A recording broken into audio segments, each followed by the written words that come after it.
Show with Darren McFarland and Fox 17's Justin McFarland. Show me the money! Call now at 615-844-5600. Oh, righty then. Now, the McFarland Show with Darren and Justin.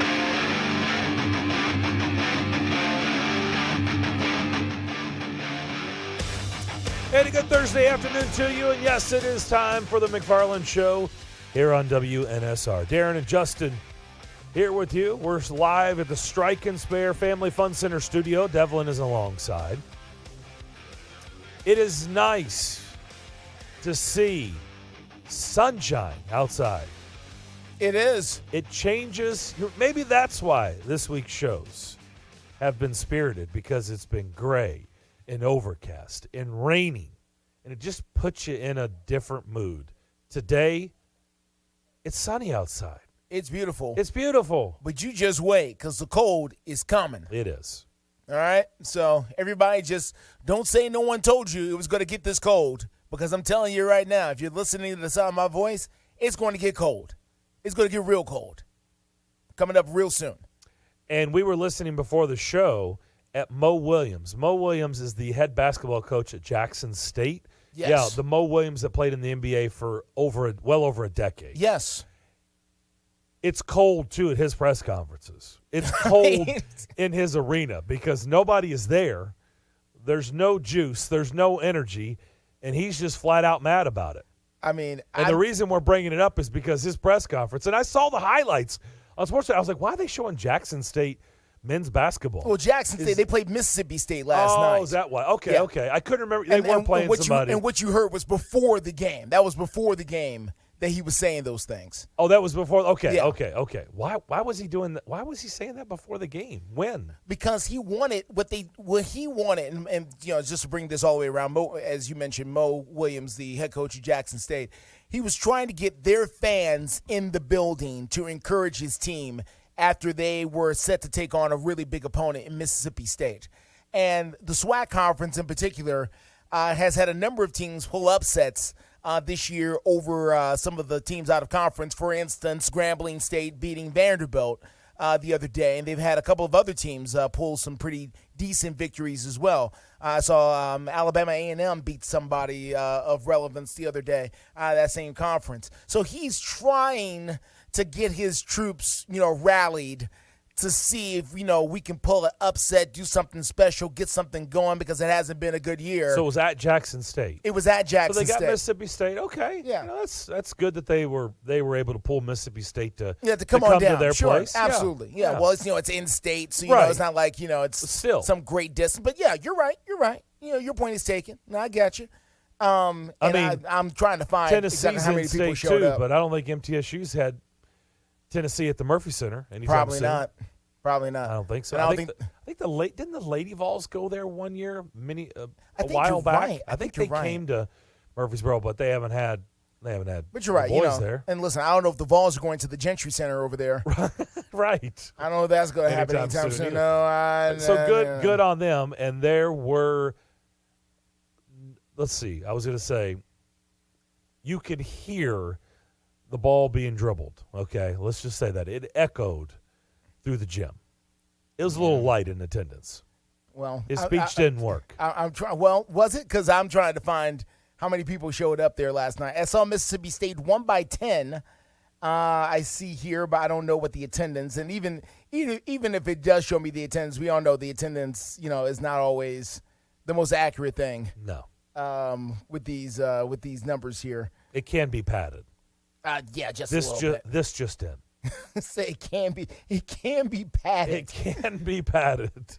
It's not necessarily the most accurate thing of all time. But the reason we're breaking it up is because he was emphatic. He was begging, but really demanding. He pulled like a Nick Saban.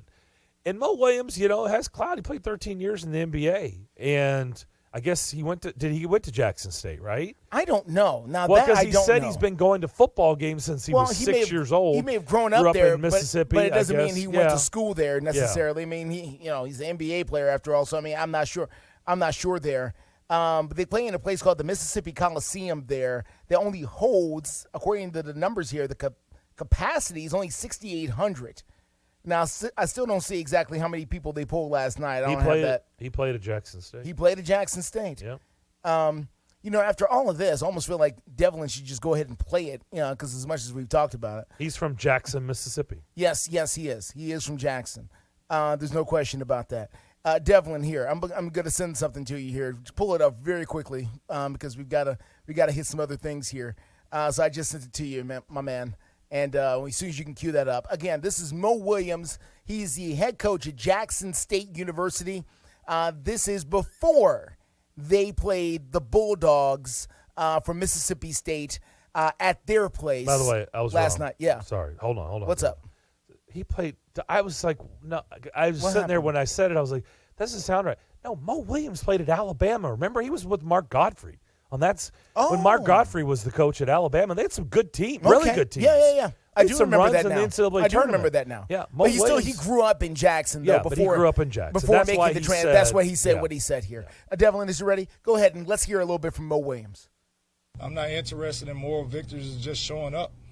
We understand who we're up against. It's going to be a tough task, to say the least. But at the same time, I'm asking our fans to show up. I'm asking for our fans to fill that building up. Because when I look up, and I've been going to Jackson State football games since I was 6 years old, that I can remember, and that vet is sold out every single Saturday I'm in there. Every single Saturday. And if I'm not mistaken, it's about 50, 60,000 seats in that thing. And we're talking about a basketball facility that holds 6 to 7 to 8 to 10,000. And all I'm asking is 5 to 6 to 7 to 8,000 of that 60,000 that support our football team every single Saturday to show up for us. Because I'm telling you guys, that's the biggest difference in us winning the game we don't supposed to win. And that's the difference in us winning a game convincingly that we're supposed to win. And this is a night, tomorrow night, where we need bodies in seats. We need the support. We need to be louder than the Mississippi State fan. You never know, and you have no idea or the slightest idea the impact a fan can have on our team. How much energy that gives us, how much energy that takes away from the opposing team. So I'm asking, almost telling, we need that stadium, Coliseum, filled up tomorrow. And when we come for SWAC play, guys, we have 9 home games in SWAC play. 9. We got a 6, 7, 8,000 seater in this thing at the AAC. We need bodies and seats. We need support. We need people to be there. Okay. So I found the attendance numbers last night, 3,200. Yeah.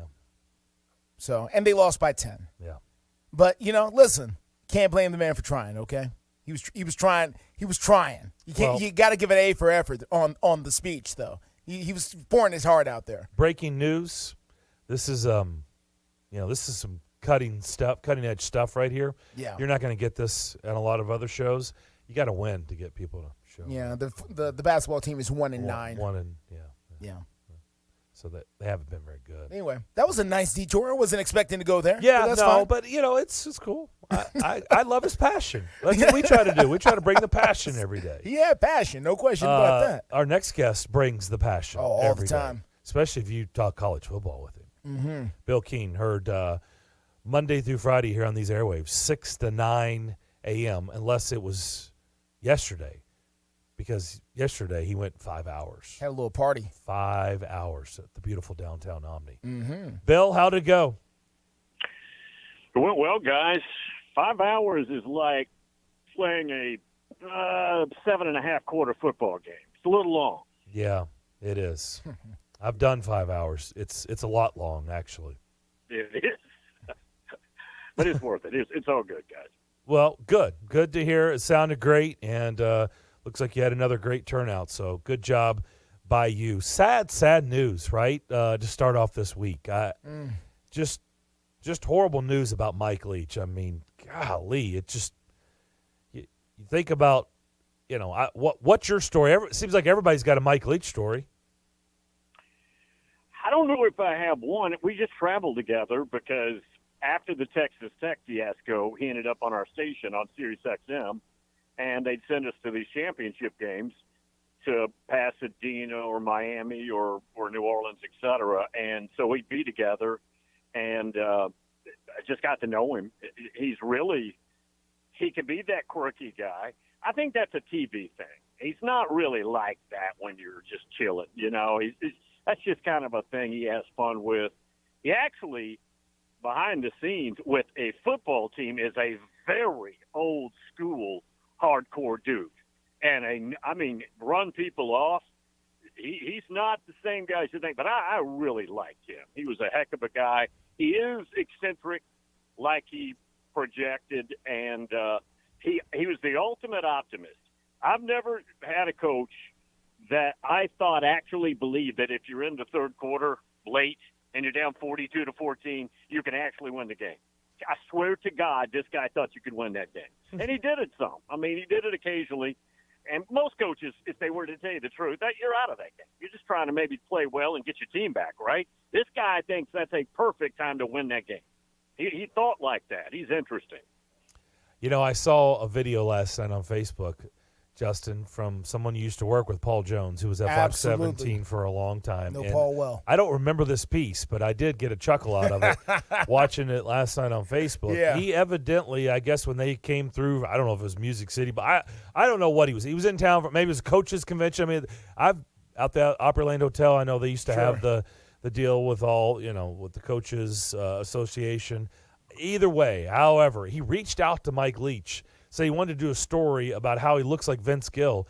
And Mike Leach invited him up to his hotel room, Bill. And he literally filmed the interview in Mike Leach's hotel room. This is a local TV reporter in Nashville just reaches out to Mike Leach and is like, hey, I'd like to do a story of how you look like Vince Gill. And he's like, yeah, come on up to my room. Yeah. And they did it. Did he ever mention Vince Gill or that to you ever? No, but see, that's the kind of thing he likes. If you would have reached out and said, okay, can I come up to your room and we're going to talk about the air raid offense? He wouldn't even return your call, right? I mean, that's the kind of story he loves. He loves that kind of thing. Yeah, he embraced it. So we were trying to figure out what – go ahead. I'm sorry. Before we move on from Mike Leach, Bill, I got to ask the question because people don't believe me. How close was Mike Leach to becoming the football coach at Tennessee? Well, they offered it to him basically on the tarmac at LAX, but the AD was about to get called home and be fired, so he got nixed. Yeah, because he was prepared to hire him, but the powers be, right, above him said, no, not happening. He was traveling, interviewing, and he was with Leach. Leach would have taken the job in a second, basically took the job, verbally. But the AD got a call and said, we need you home right now. And that call was to bring him home and run him off. So that guy had no more power to hire anybody. Thank you, Bill. I got you on wax now because, I tell people that story all the time. Like, that never happened. I'm like, the heck? Yes, it did. Yes, it did happen. The good news is they got Jeremy Pruitt out of it. So that was the good. Okay. I'll get to Jeremy Pruitt in just a minute. Zach Arnett is the replacement, who was the DC. Tell us a little bit about Zach Arnett. Are you surprised, not surprised? Probably surprised. That's a tough gig, guys.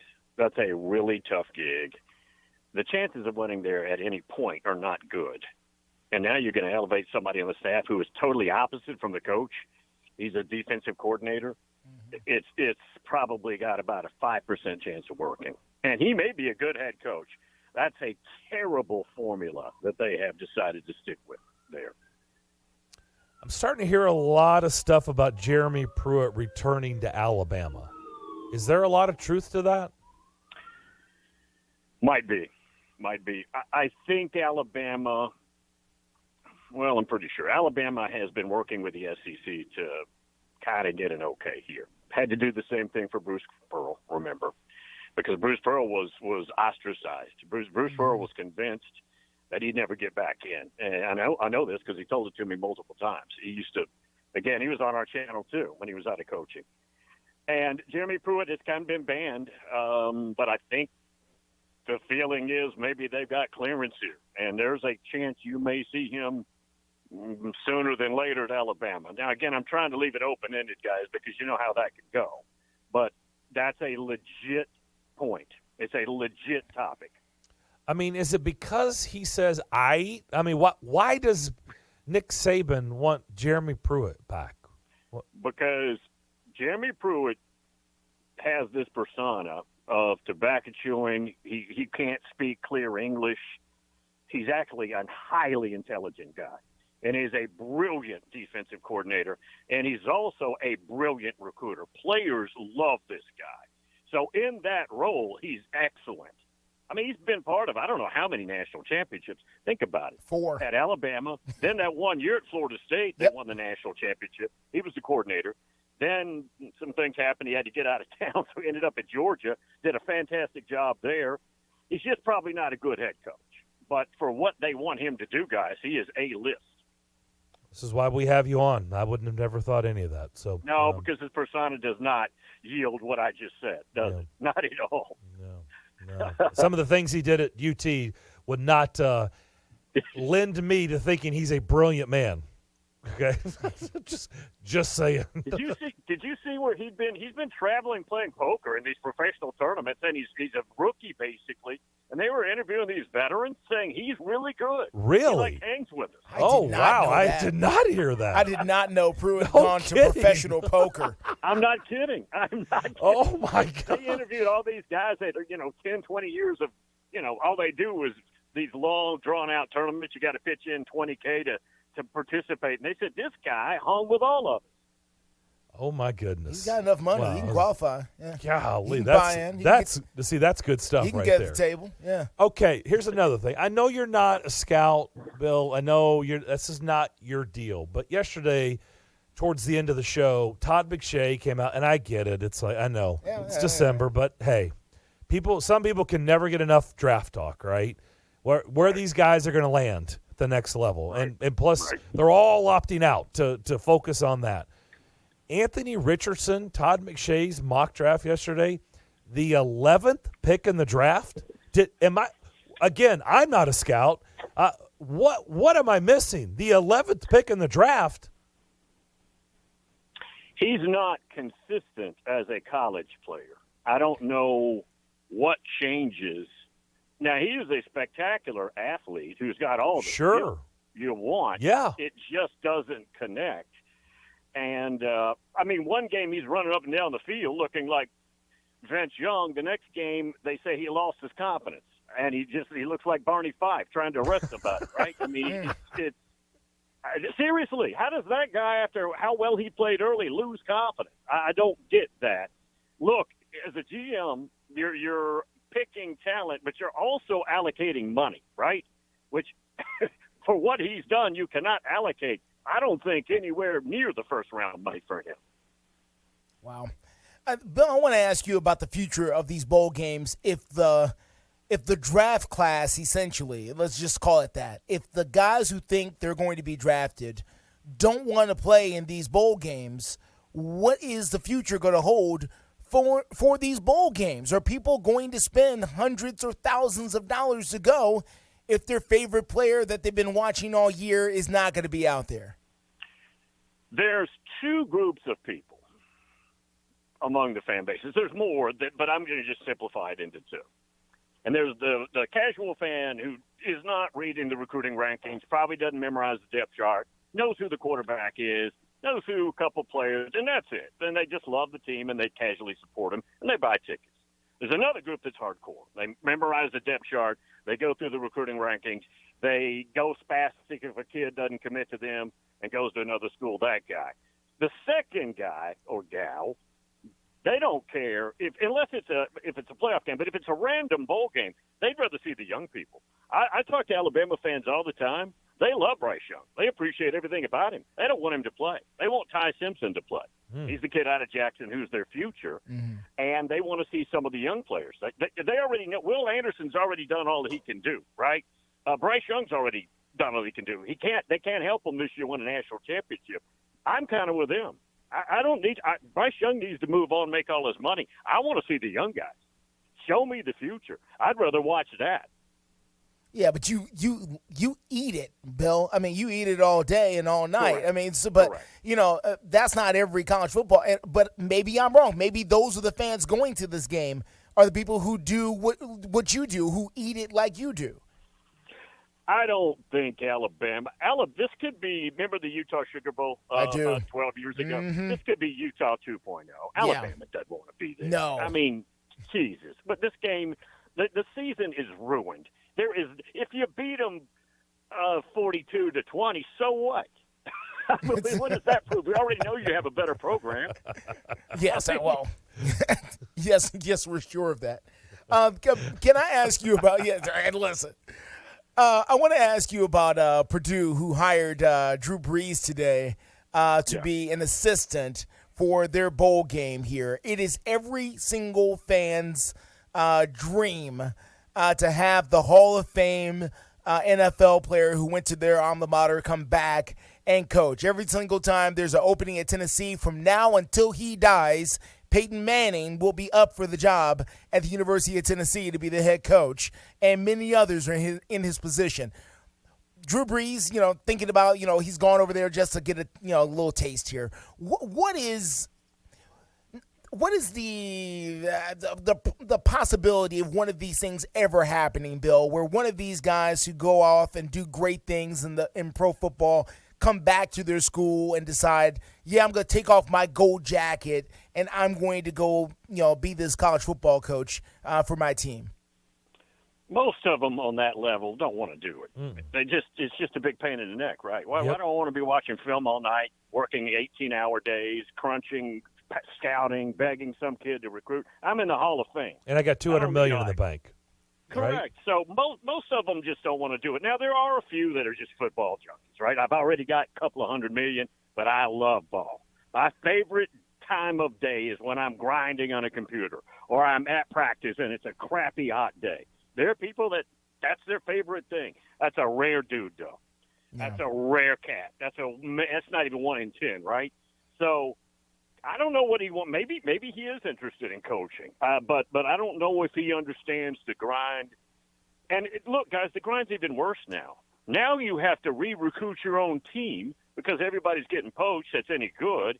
Then you have to go poach everybody else, and then you have to fight your collective who can't work for the university, but they're paying the players because you're not allowed to do it. It's a huge mess.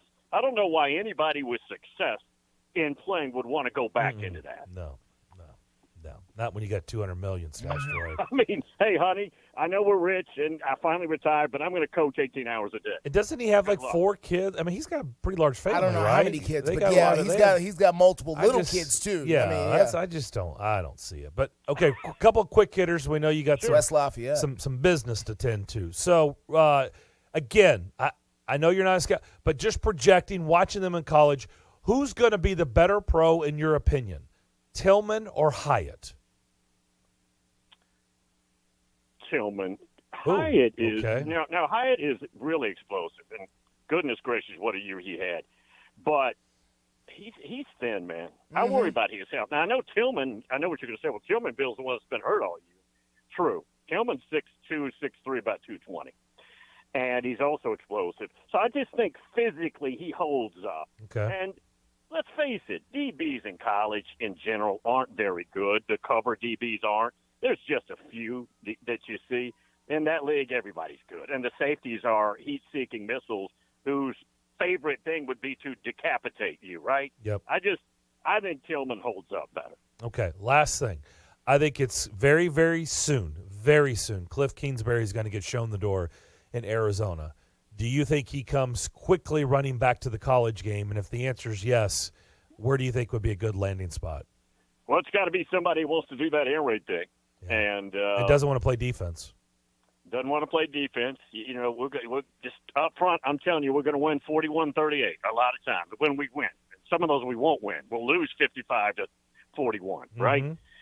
That's what you're giving. Now, all the girls think he's gorgeous, so maybe that's good. I mean, I don't know what that – I mean, maybe but he's a smart guy. I mean, he's a Mike Leach guy. There's one of them. Yep. That's a Mike Leach guy. Sonny Dykes is. Dana Holgerson is. I mean, by the way, his tree is ridiculous. Pretty good, huh? Mm-hmm. Pretty good. So, okay. Well, I mean, look, if that's the requirements, there's probably a lot of universities staying in line. That's all everybody does anymore. I mean, right? That's today's college game is. Yeah. I mean, if you're quarterback, you're going to be attracted because, I mean, what do you want if you're the quarterback? Let me totally possess that stat sheet. Yeah. Well, he does that. He will let you do that to the stat sheet. 100%. Bill, appreciate the time as always. Thanks, Great boys. job this Thanks, week. Bill. We'll talk to you soon. Bill King, tomorrow morning, 6 o'clock to 9 o'clock. There you go. 6 to 9. All right, let's step away, take a break. 615-844-5600. Good stuff from him. We'll come back. More of the McFarland Show next. Texting enrolls you into recurring automated text messages. Consent not required to purchase. Message and data rates may apply. Hey, Dan, how you doing? Haven't seen you around the gym. Yeah, I've really fallen off. Since I turned 40, I just don't get the results I used to get. Could be lower testosterone. I went through it a while back. I got Nugenix Total T, and it's made a huge difference for me. I've seen that on TV. Is it for real? Oh, yeah. The patented key ingredient is something called Testofen, which helps boost free and total testosterone levels to help you trim up and stay lean. And it's made a difference for you? Man, I feel like I'm in my 20s again. At work, in the gym, and in the bedroom. Are they still giving out complimentary bottles for people to try it for themselves? Yeah, you just need to send them a text. Text STAPLE to 321-321 right now for your complimentary bottle of Nugenix Total T. Plus, text now and we'll include a bottle of Nugenix Thermo, our most powerful fat incinerator ever, to help you get back into shape fast. Absolutely free. Text STAPLE to 321-321. That's STAPLE to 321-321. Products and statements have not been evaluated by the FDA. These products are not intended to diagnose, treat, cure, or prevent any disease or illness. Are you over 50? Would you like to get up to 33% more income in retirement? Then call now for this free book, Annuity Do's and Don'ts for Baby Boomers, from a leading financial firm on maximizing your income in retirement. That's right, free. This free book reveals little-known truths about annuities in simple-to-understand terms that will help you make the right choices before buying an annuity. And it's free. As a bonus, we'll also throw in a free annuity rate report summarizing the rates and benefits from financially strong insurers. Call 800-715-9880. That's right, Annuity Do's and Don'ts for Baby Boomers and Annuity Rate Report, both absolutely free for calling today. Call 800-715-9880. That's 800-715-9880. Sponsored by Annuity General. Producers have the appropriate licenses for the products they offer. Increased income is possible using strategies suited to your goals and may require buying multiple annuities and holding them full term. As a professional realtor in Nashville for more than 40 years, Richard Courtney is one of the city's top-ranked real estate brokers. He's also the author of 2 books and the real estate columnist for the Nashville Ledger. What does all of this mean to you as a home buyer or seller? Expert knowledge, guidance, and trust. Give Richard Courtney a call today at 615-300-8189. That's 615-300-8189 or online at richardcourtney.com. It's a Bill King Show. Smoked a turkey. Smoked it about 9 hours. You know the little red button? I've never liked that, first of all, and I don't trust it. The internal temperature is what you should trust, not the stupid red button. That red button never popped out either, and I was starting to get worried because my wife likes the red button. I don't. Weekday mornings beginning at 6 on Sports Radio 560 on 95.9 FM.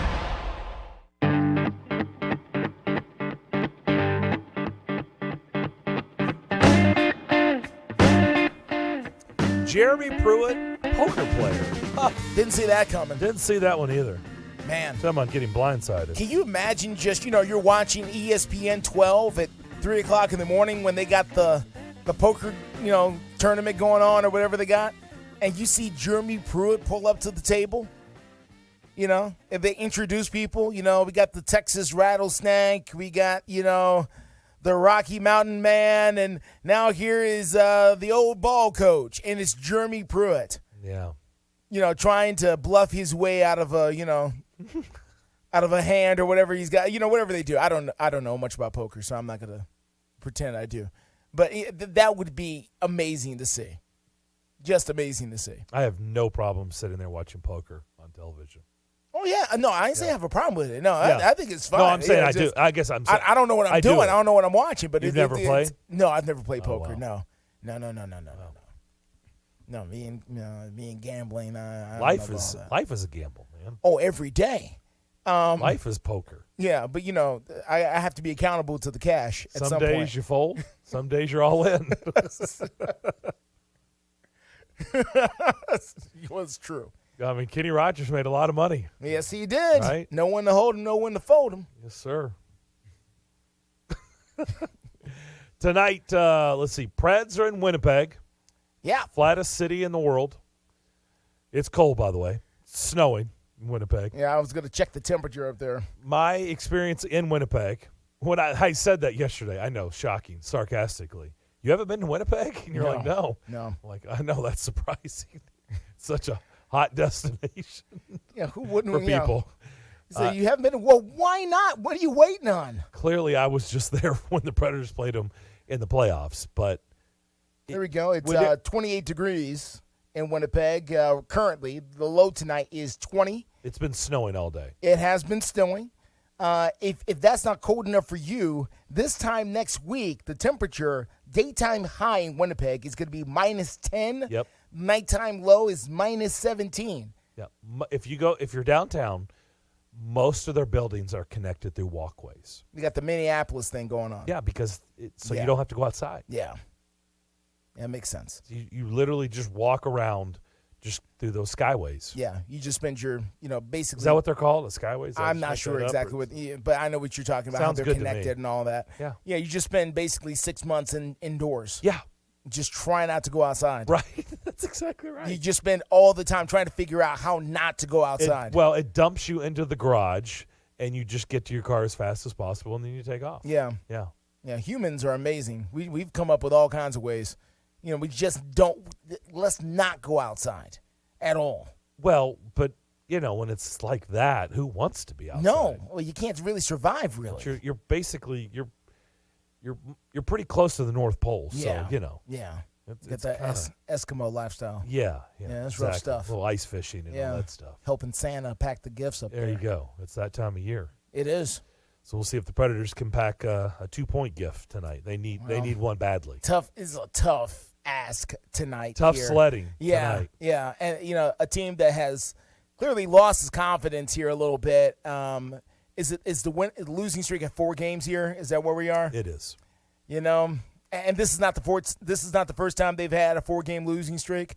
They've had several of these this year. And Winnipeg is playing very well. I mean, it's just atop the division. Man. I mean, this whole thing, we've been talking about it. And first of all, this is just a pause to thank you for the callers who call in and want to talk Preds hockey, because I've learned quite a bit here in a very short period of time about the Predators fan base and their culture and what you guys would think. I mean, the fan base I found to be very optimistic. They're always looking at the future, even though they are also disappointed about what is currently happening here. They're just trying to find ways that the team can get better without being bitter about it, is what I've heard so far from the callers, at least, who come in to hear. And I'm appreciative of that. But this has got to get discouraging at some point. And I imagine as the year goes on, if this doesn't turn around, that the temperature or the tenor might change a little bit. Mm-hmm. By the way, I misspoke. Dallas took the division lead back last night. Winnipeg's got 2 games, and Dallas has played 2 more games. So okay, well, yeah, that equals so more Dallas points. currently sits atop the division.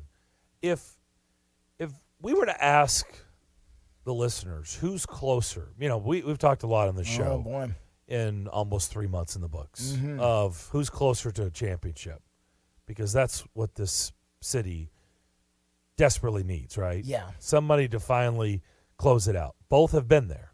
Both have been on the doorstep. They've opened the front door. Mm-hmm. They just haven't been able to run through yet. Yeah. And finish it off and shut the door behind, lock it, and call it a day. Yeah, and to be fair, ran into Hall of Famers in their prime, winning their championships on the other end of that. Well, most of the time, winning championships are Hall of Famers. Yeah. So, I mean, yeah.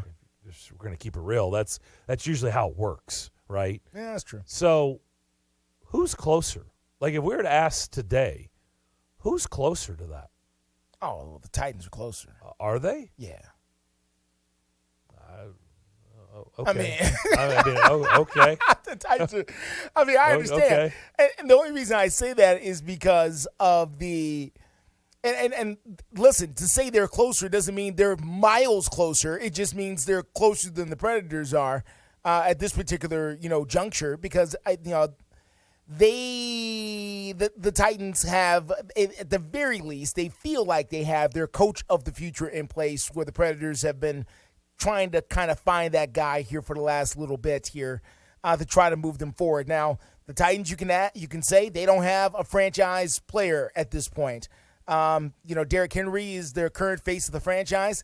It is clear Derrick Henry is not the same guy. And listen, nobody thought Derrick Henry was going to be, this top flight running back for the next 5-6 years. It was almost impossible for him to do that.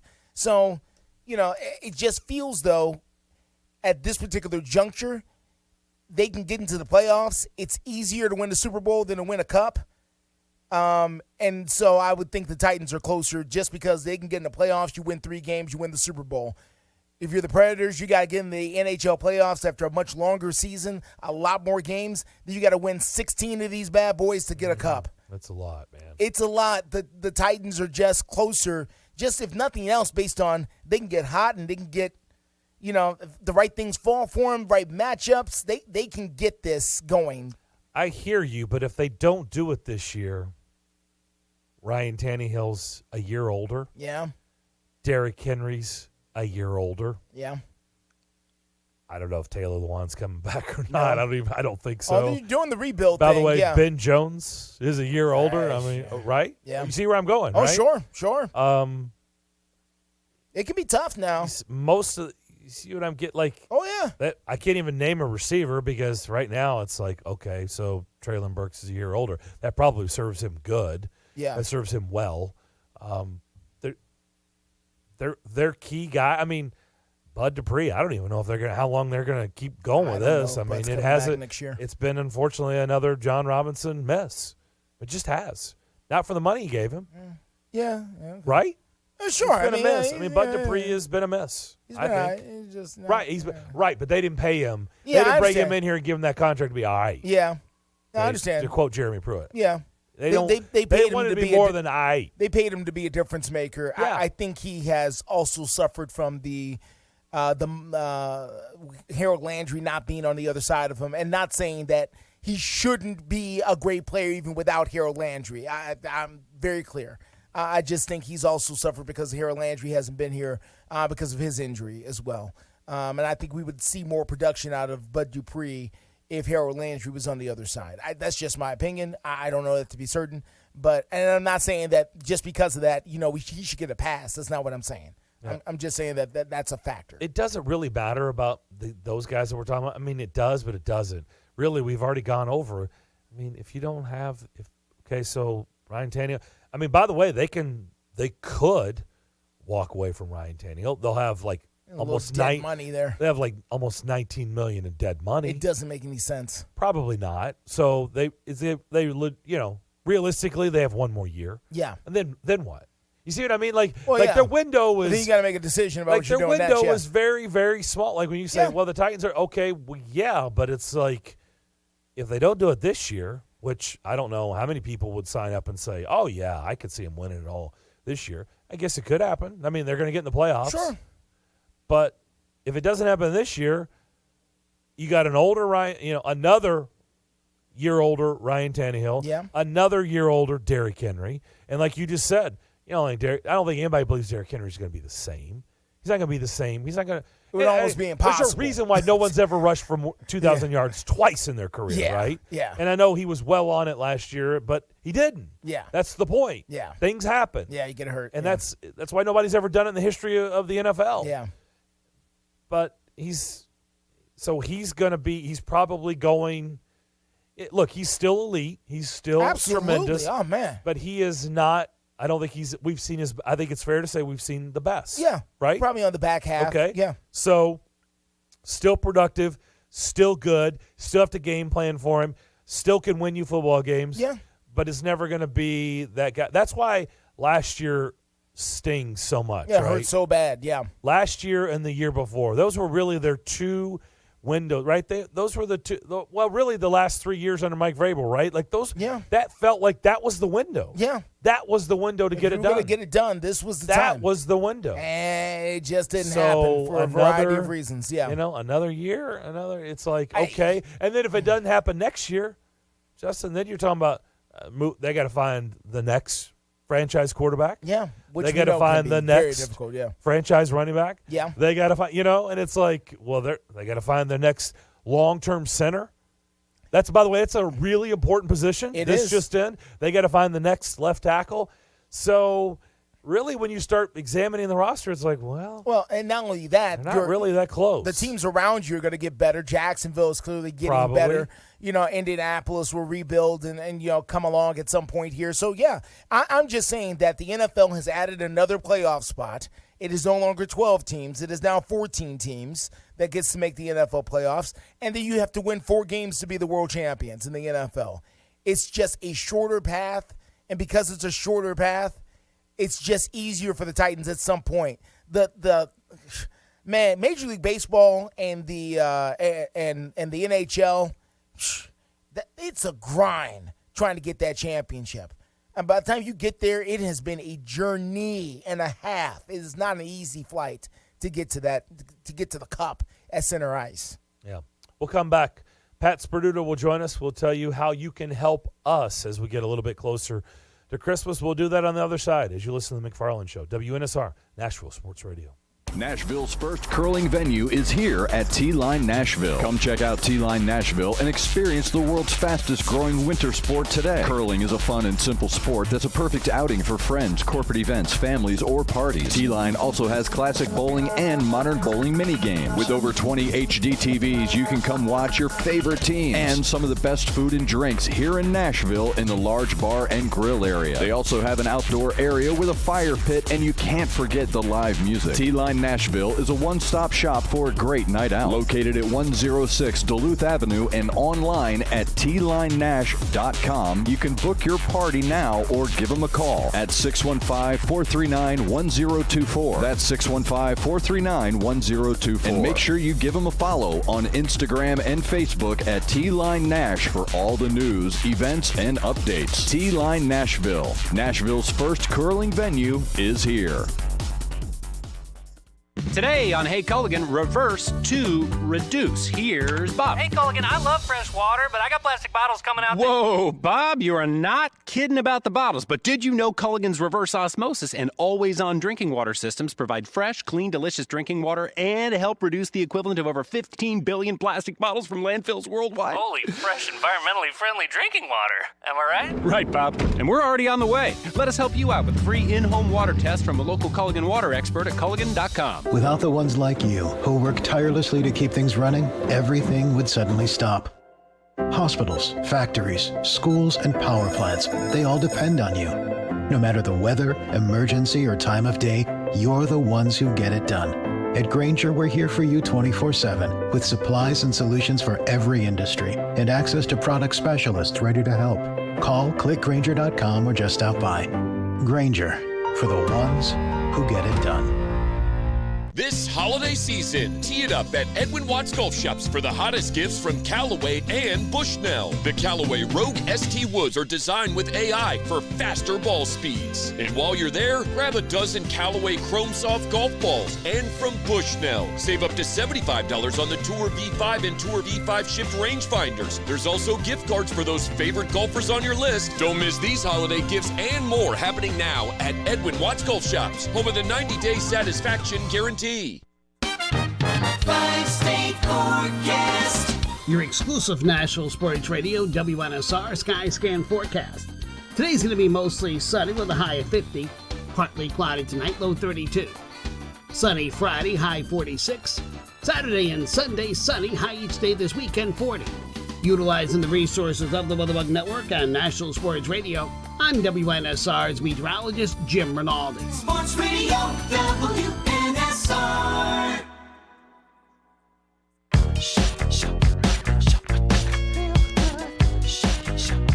Back here on the McFarland Show, Darren and Justin here with you on this sunny Thursday afternoon. We're excited about that.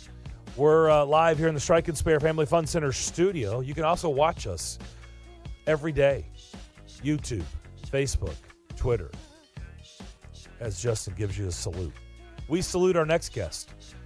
His name is Pat Sperduto. He also goes by Art Paducah. He now joins us, and we need your help on Christmas morning. We are not far away. Pat, how you doing? How can they have you on a physical broadcast as well? That's scary. You have a face for radio, Darren. Well, if you notice, if you're watching us, I do have the microphone in the right place. It's right in front of my face, so you can't see my face. Darren hides behind the mic, Coach. You are correct. Every day, correct, Darren Pat. hides. Yep. Hopefully you have a hat on, you pull it down like below your eyes. Yeah, I look like I just came from a bank, right? And I have a big bag of cash in my hand. That's what I try to hide the, If you put a mask, you got to wear a mask too. I tell people this is a mask, but it's not really. That's the scary part. How can people that are listening right now help us out?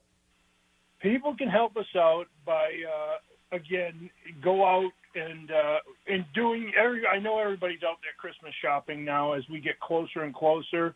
As you walk around some of these smaller stores, if you pop into a Dollar General, or you pop into, I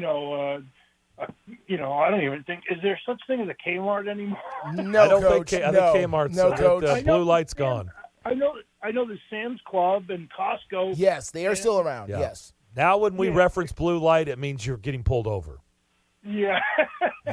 And just if you can add to your basket a warm hat or socks, a package of socks or gloves, a pair of gloves, anything that's going to help keep people warm this winter as we go out, and we will personally deliver them out to people who need them. Coats, hats, sleeping bags, sweatshirts. We talked about backpacks and duffel bags. Anything that they can help us with, we're going to take. And I have to thank Yogi's Pizzeria for providing the meals, and Neighbors for providing drop-off locations in Germantown, and Neighbors in Franklin, and Sylvan Park, of course. And then our big final push will be on the 22nd out in Murfreesboro. We will be there a week from today. I'll be there. Yep. I'll be there, the 22nd. I look forward to it, spending some time with you guys, and hopefully they won't be broadcasting that one. we will be. No, I guess we won't. I don't think we won't. I guess we won't. That's a good point. We won't have the setup for that. Yeah. We will be at the Chevrolet Buick GMC of Murfreesboro off the Medical Center Parkway exit of 24. It's 960 John Rice Boulevard, to be exact. We'll be doing our show there from 2 to 4. So if you can help out from now until then, and you're around one of those Neighbors locations, they have the setup where you can just walk in and drop that stuff off. If you want to wait until we're doing our show next Thursday and you're going to be down in Rutherford County in the Murfreesboro area, we would love for you to stop by from 2 to 4 and drop off things there in the showroom with us. Well, one great thing, Darren, is there's a whole bunch of different locations now. So, yep. And remember, there's nothing. People are like, oh, well, if I just grab a thing, a package of socks for $6, $8, whatever it is. I mean, anything makes a difference. So don't feel like, I grabbed 2 hats for $10. That's going to make a difference. I know it sounds, it's small to the person, but it just keeps adding up, and then we turn around and we make sure everybody gets what they need, and as best we can. Obviously, I mean, you'd love to take care of them even more so, but they're grateful for everything we give them, and we get rewarded with a little bit of spiritual motivation to make us appreciate what we have as individuals. 100%. So if you could, real quick, can you give the list again of what we're looking for? Absolutely. Warm hats, like knitted hats, socks, warm gloves, any type of scarves, anything that's going to keep you warm for the winter. Coats, gently used coats. Like if you have a coat that, maybe you wore once and you didn't like it, you can drop that off. Sleeping bags. I mean, blankets are huge. Blankets go a long way all the time. Yep. Sweatshirts, sweatpants, and of course we talked about duffel bags and backpacks. All that stuff, everything will get delivered to somebody in need, and the Nashville area will make a difference. They've made a difference every year for the last 25 years, and they're going to make a difference again this year. So I appreciate everybody. Thank you, Pat.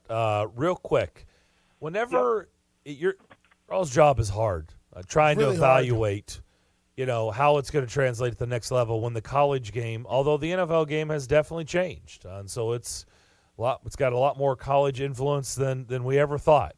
So that does help what you do. But let's say, for example, yesterday, Todd McShay put out a mock draft, and I know you're probably rolling your eyes. It's radio, but somebody's got to do it, and it gives us something to talk about. But he's got the Ohio State receiver going to the Titans at 22, I believe. Yes. And he's the one that dealt with, I think, the hamstring injury all year. Tremendous receiver, but barely played this season. How do you try to evaluate that when a guy basically took this year off? We're so early in the process, Darren. It's like, first of all, you got to go back. You got to look at his stuff from last year. I mean, I don't know if anybody saw the bowl game against Utah. I think he's he pretty had good. 300. Yeah. Yeah. So, I mean, you're going into this year with a list of guys, and our young guys go out and they collect the list of, okay, these are all the guys, and then we kind of narrow it down, and I actually was just looking, the total list of guys that we had initially was was almost 30,000 people, 30,000 names when you're talking about Division I, AA, Division II, Division III, NAIA.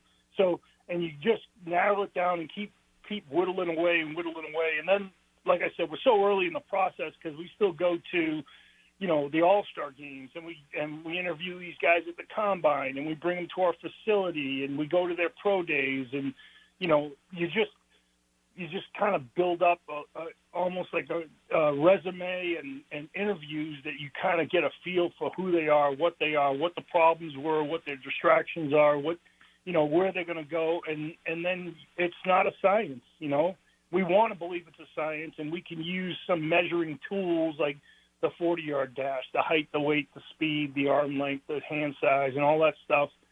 And you kind of have to have a gut feeling, and you as a scouting group, they present everything to the general manager, and ultimately the general manager has a final say. And as soon as they become a chief or a titan, everybody's on board. You have to be on board, and you go with it. So that's probably with Smith and Jigba. He is talented. There's no question, and you couldn't deny that based off of what you had seen in the past. Yep.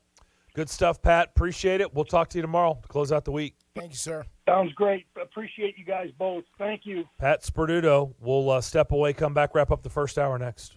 Located at 5410 Murfreesboro Road in the heart of Laverne, City Slickers is one-stop shopping for all your liquor, beer, and wine needs and has been a multiple winner annually in the Best of Rutherford County voting for Best Liquor Store and Top Wine Shop. Featuring the lowest prices, the best customer service with unsurpassed knowledge, City Slickers offers the largest craft beer selection in Rutherford and southeastern Davidson counties and has beer on tap at its Growler filling station. City Slickers also sells mixers, sodas, snacks, tobacco products, and the Tennessee Lottery, and can place special orders and assist with all your events and even wedding planning. Make sure you follow City Slickers on all their social media or just give them a call at 615-280-7469. That's 615-280-7469. Located in the heart of Laverne, City Slickers. Are you looking for a trusted partner who knows AT&T business inside and out? ABS Communications is an organization built on the premise that telecom solutions and working with companies like AT&T can often be complicated, and the customer needs someone to help them navigate through these complexities. They make complex simple. Whether it's helping maintain, manage, or secure your business, ABS Communications is here to help all your business telecom and mobility needs. Their business was built with the goal of simplifying the process of connectivity for the customer and establishing a long-term relationship of trust through transparency and accountability. ABS Communications is a top 5 AT&T authorized agent with over 200 years of AT&T technical experience. You can call Mark and the gang at 615-349-8588, or you can visit their website at abscomm.net. And remember, mention the McFarland Show to ABS, and you could get up to $250 in a Visa gift card for new ABS business customers. From the big game to the big dance, Bar Lines at the Omni Nashville Hotel downtown is your game day and watch party headquarters. Don't worry about entertaining guests and trying to feed everyone. Sit back, relax, cheer on your team, and let the Bar Line staff take care of you. Grab a Bar Line signature cocktail and enjoy some wicked deviled eggs, or a Bar Line's double stack, and finish it off with some Jack and Coke chocolate cake. Bust your belly and your bracket at Bar Lines, located in the Omni Nashville Hotel, 5th Avenue, downtown. WNSR Nashville Sports Radio would like to take this time to say congratulations to Greg Poe. Greg is a member of the 2023 class of the Tennessee Sports Writers Association Hall of Fame. Greg Poe has been a standard and staple of Nashville sports media. Congratulations to Greg Poe and the rest of the 2023 class of the Tennessee Sports Writers Association Hall of Fame. From your friends and family at WNSR Nashville Sports Radio.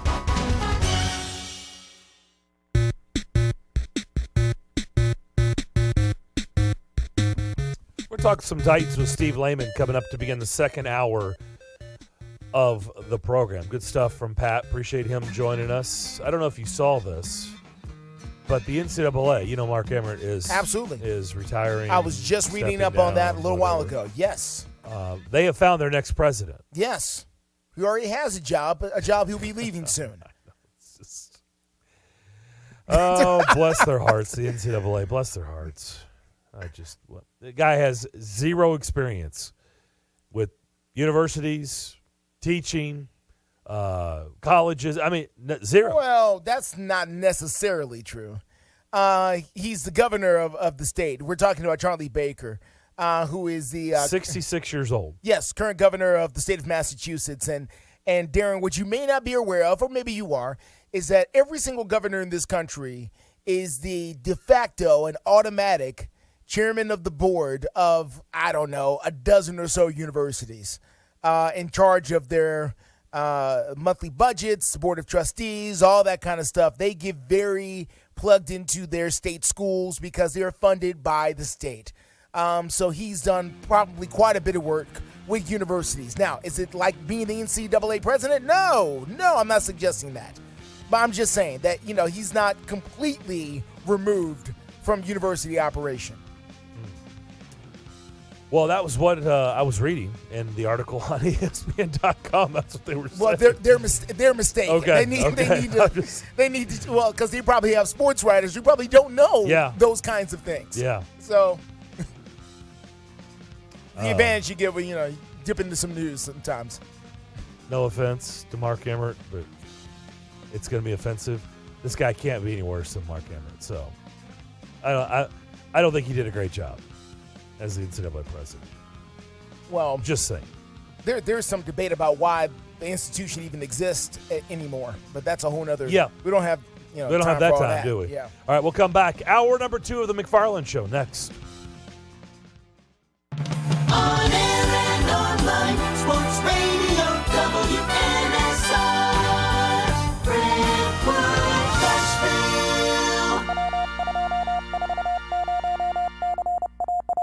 ABC News, I'm Marina Roy. The House passed a stopgap measure to avert a government shutdown.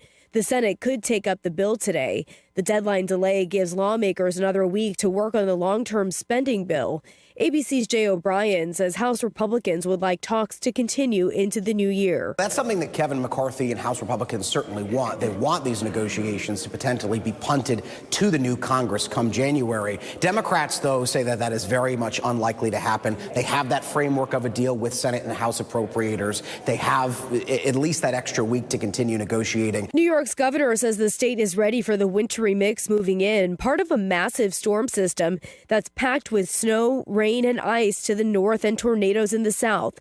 At least 3 people died in Louisiana. In Texas, a pilot is alive after his fighter jet went down at Naval Air Station Joint Reserve Base in Fort Worth. The Navy says the pilot ejected safely. This is ABC News.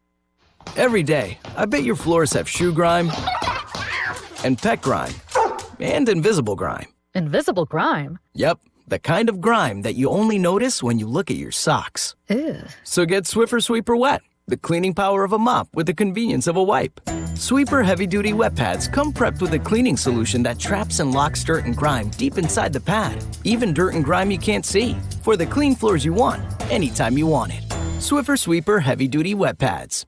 To protect his home and family from disaster, Steve used courage, wisdom, and his camera phone. That should do it. Way to go, Steve! By simply taking digital pictures of his family's important documents, Steve can always have them stored safely online, no matter when disaster strikes. Learn other simple ways to protect your home and family before a natural disaster at ready.gov. That's ready.gov. A message from FEMA and the Ad Council. Are you tired of your current vehicle? Maybe looking for a new or pre-owned vehicle? Hey guys, it's Zach. Hayes Nissan of Rivergate is the best choice for your vehicle needs. Located at 1550 Gallatin Pike North in Madison, Hayes Nissan of Rivergate has been serving the Middle Tennessee community for over 3 decades. That gives you confidence that Hayes Nissan of Rivergate can find the perfect vehicle for your lifestyle and your budget. Their friendly and knowledgeable staff will make sure you are taken care of. I should know because I've seen it firsthand. Every vehicle I've purchased has been from Hayes Nissan of Rivergate, and I love the entire process. Now, I don't want you to forget about their award-winning parts and service department. It has everything you need to get you back on the road. Go visit them on the web at nissanofrivergate.com. They're open there 24/7, 365 days a year. Or give them a call at 615-865-7220. Again, that number is 615-865-7220. That's Hayes Nissan of Rivergate, where your dollar always goes farther. Listen, you can't handle the truth. It's about to go off. Live from the WNSR Strike and Spare Studios. Just a bit outside. Now back to the McFarland Show with Darren McFarland and Fox 17's Justin McFarland. Show me the money! Call now at 615-844-5600. Oh, righty there. Now the McFarland Show with Darren and Justin. Second hour of McFarland Show. Darren and Justin here with you. Strike and Spare Family Fun Center studio on this Thursday afternoon. I hope everybody's having a good day to this point. And we're getting a little bit closer to see if the Titans can end their losing streak. But they'll have their hands full as they go out to L.A. to take on the Chargers. It is time to preview that matchup. A lot of football. A lot of football. A lot of football. And now it's time for Darren and Justin Big Game Preview. Sponsored by ABS Communications. ABS Communications is a top 5 AT&T authorized agent with over 200 years of AT&T technical experience. Call Mark and the gang today at 615-349-8588 or visit them online at abscomm.net. ABS Communications. They make complex simple. Steve Lehman, News Channel 5. Steve, how we doing? Good, Darren. Justin, how you guys doing? Doing well, sir. Doing fantastic. You had more time to think about. Has anything changed since the last time we talked to you about this whole situation? I mean, it is interesting, right? The more you think about it, the more you hear things. Like we had Mike Sando on yesterday, who wrote on yesterday's show, and he had an article out earlier in the week on The Athletic about, Titans need to be careful. They don't go down the same road as the Texans. And, everybody's weighing in, whether it's locally or nationally. Has anything changed on your end? Not really. I think we're going to learn a lot more about the situations they move to the off season. But the biggest thing I still go back to is this team right now has to figure out a way to go out on the field on Sunday and compete in Los Angeles. And they've got to find a way to win a game against the Texans in 9 days now, I guess it is, and try and beat the Cowboys and try and win in Jacksonville at the end of the season, try to make a run in the playoffs. And that, to me, is still why it's so perplexing that this move was done now in the season, because I don't think it changes anything to the current situation. We all understand, whether John Robinson was in charge or Mike Vrabel's in charge or somebody else is in charge of personnel, that they're going to have to change this roster in the offseason. It's not good enough. It doesn't have enough splash players. It's not built the way it should be built in the interior. There are going to be changes coming. They're going to have to make hard roster decisions because of the cap space as well. But all of that, no matter who's in charge, is coming in February and March and April as they move into next year. It really has no bearing on this team right now. And so to make that move, it's just stunning to me the more and more I think about it, the timing of it, because this team still has a lot to play for. And the message wasn't just that John Robinson isn't doing the job, but the message was also that the ownership doesn't think that the locker room is good enough to do what they've done for years, which is next man up mentality. Guy number 53 can step in this week and be a difference maker. Guy from the practice squad can step in this week because somebody's out hurt and be a difference maker and help us win the game. And essentially, Amy Adams-Strunk said 9 days ago that she doesn't believe that the guys in that locker room are good enough to do that right now. You know, one of the questions I asked Mike Sando yesterday is, do you think John Robinson will get another bite at the GM apple? Because it is interesting, Steve. They don't retread GMs like they do coaches. Coaches get a better opportunity to get another chance, right? But you don't really see them cycle through the same GMs, right? It is kind of a weird dynamic. So with that being said, do you think John Robinson gets another shot at it? You're right. It doesn't happen very often, Darren. If anybody was going to get a shot at it, it seems like John Robinson would be a pretty decent candidate at it, because how many GMs out there have never had a losing season with their teams, especially of guys who took over a franchise that was the worst in the league at the time they assumed the general manager position. John Robinson's got that on his resume. That's pretty good, and I think that could be appealing to some teams out there. But there is this thing in player personnel where it's kind of like who you know and what's your level within the organization and your familiarity with the organization. And I don't know if that's going to be good enough for somebody in Houston or Seattle or Denver to think, oh, yeah, John Robinson could fill our void there. But I'd like to see him get another shot, because, honestly, I think overall you can't say anything other than he did a good job here. You can be critical of the A.J. Brown move. You can be critical of what this roster looks like right now in terms of the depth, in terms of what's on the offensive line, how they have no other playmakers on offense besides Derrick Henry without A.J. Brown. There's lots to be critical about in the last few years. But overall, John Robinson won a lot of games with this team and took them to a completely different level, and people shouldn't forget that. What is the Titans' strength right now today as we sit here on December 15th? How would you answer that? It's a tough question, because what they would like to tell you, Darren, is that they are a good run-the-football team, that they stop the run defensively, and that they can overall be a stingy defensive team that takes care of the football and does the little things to win a game. The problem is they haven't really run the football other than the first half of last week, and really the first quarter of last week in the last 5 games that they've played. They haven't stopped the run as much as they'd like to in the last several weeks. They've lost the turnover battle over the last 5 weeks significantly. It was obviously 4-0 on Sunday, and they haven't done the little things. They're having penalties. They are turning the football over. So all of the things that are the identity that they preach within the building, they're struggling to do right now. Yeah. I think they have the potential, starting this weekend against the Chargers, to get back to running the football. I think they have the potential, if they get a little bit more healthy defensively, to get back to stopping the run and being more stingy on the back end than what we've seen the last 3 weeks, when all 3 quarterbacks have gone over 300 yards passing. But it all kind of has to come together in the right way, because, and here's what I mean by that, Darren, is they need the defense to be great to keep them in games so they can keep handing the ball off to Derrick Henry. Yeah, they have to. A lot of people want to criticize what happened with Henry after his great start last weekend. It's how the game went. Right. I mean, in the second quarter, they weren't trying to go away from him, but they threw an interception and they went 3 and out before that final drive when then he fumbled. In the third quarter, they weren't trying to go away from him, but the Jaguars had a 8-minute drive where they scored to go up 2 scores, and then the Titans went 3 and out. Yep. And by the time you get the ball back, it's the fourth quarter and you're down, 19 points.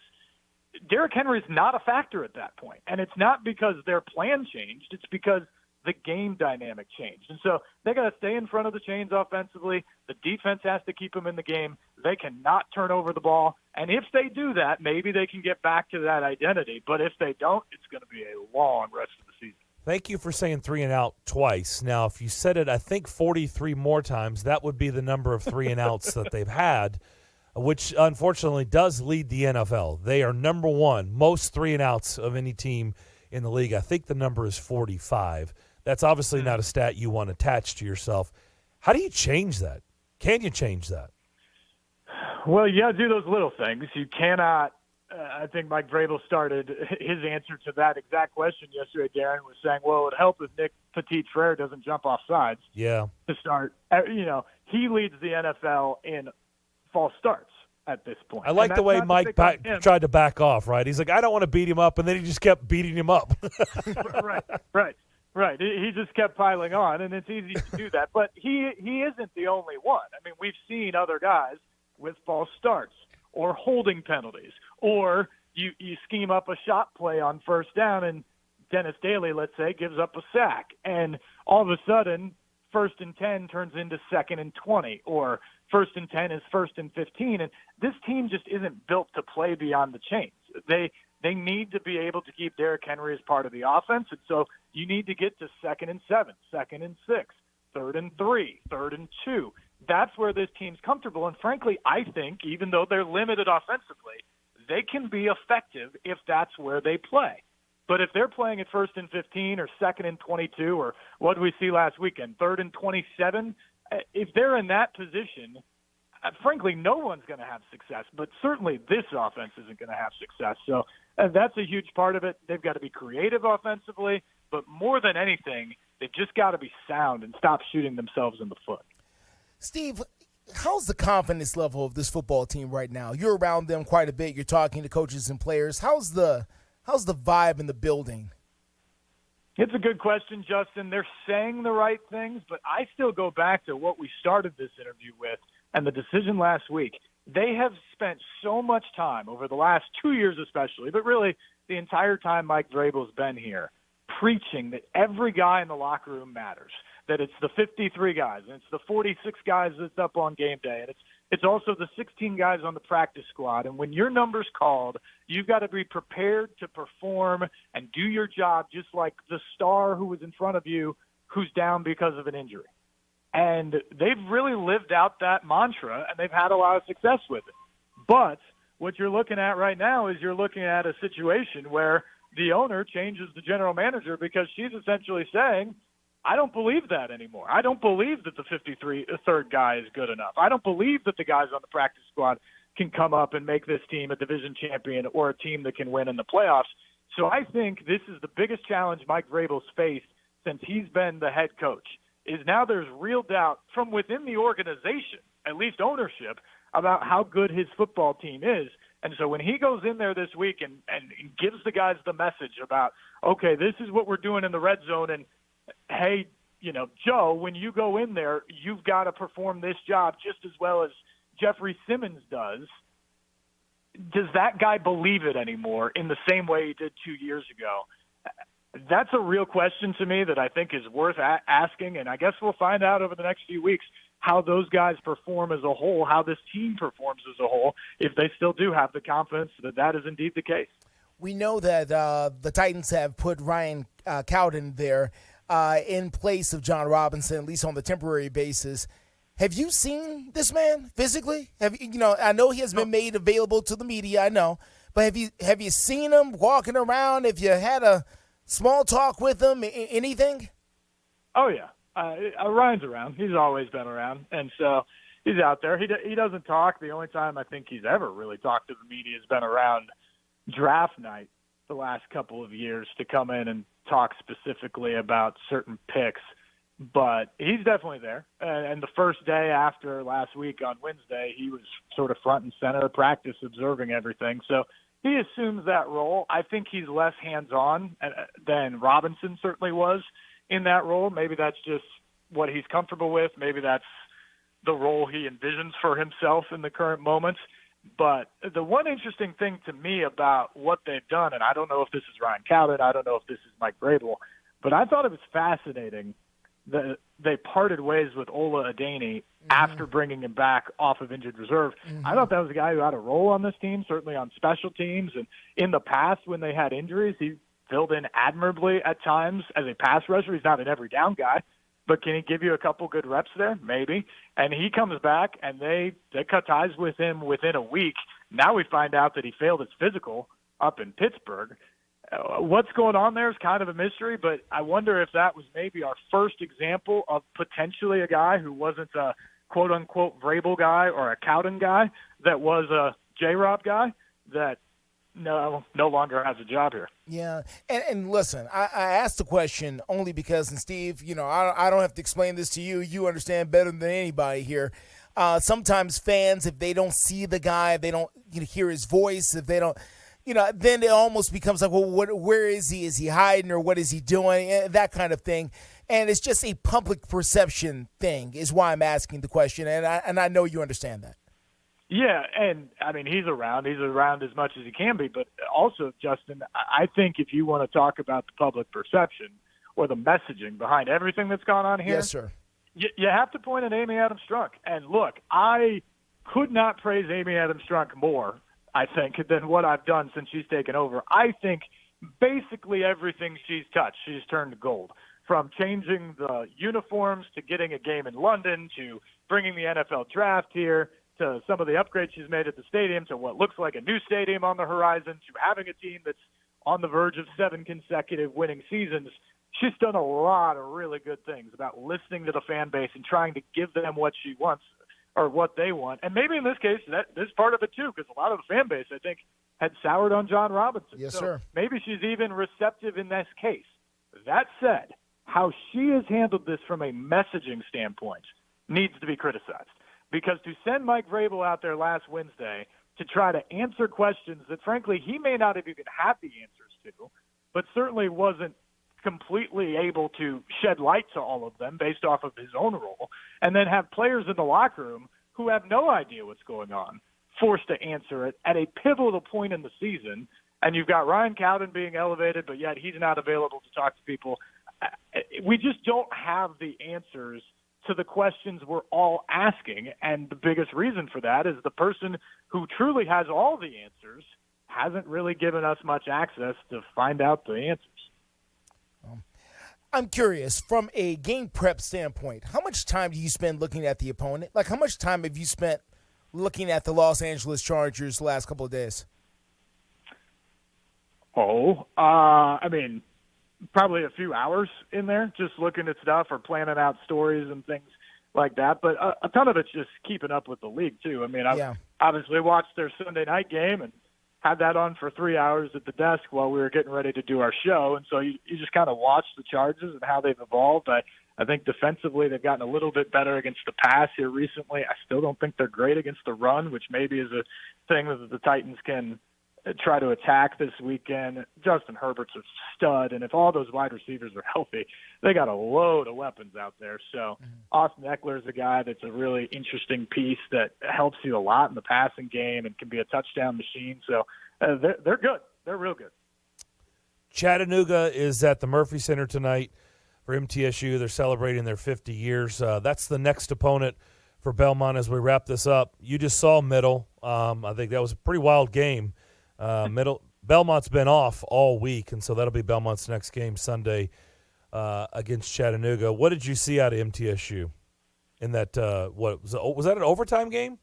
Yeah, it was. So Ben Shepard from Belmont hit about a 25-footer at the buzzer of regulation to tie it, and then Middle went into overtime and just dominated. It was really impressive, Darren, because so often you see a team when you've got a lead and you give up the buzzer beater, you're just deflated when you go into that next 5 minutes, and it's hard to get back up in time. So they wiped it away immediately and came out and they scored 15 of the 20 points in overtime. It became just the fifth team in the last 5 years to come into the Curb Event Center and win against Belmont. So it was a huge win for Nick McDevitt's team. And I'll tell you what, they're not a great offensive team, but they will challenge everything defensively. I think they ended up with something like 15 blocks in the game, and they were blocking shots out of nowhere. You're talking about breakaway layups where a guy tracks it down and pins it against the board, or a great pass inside and half-court offense where it doesn't look like anyone's around, and Tiafael Leonard comes out of nowhere to block a shot, and Eli Lawrence is around.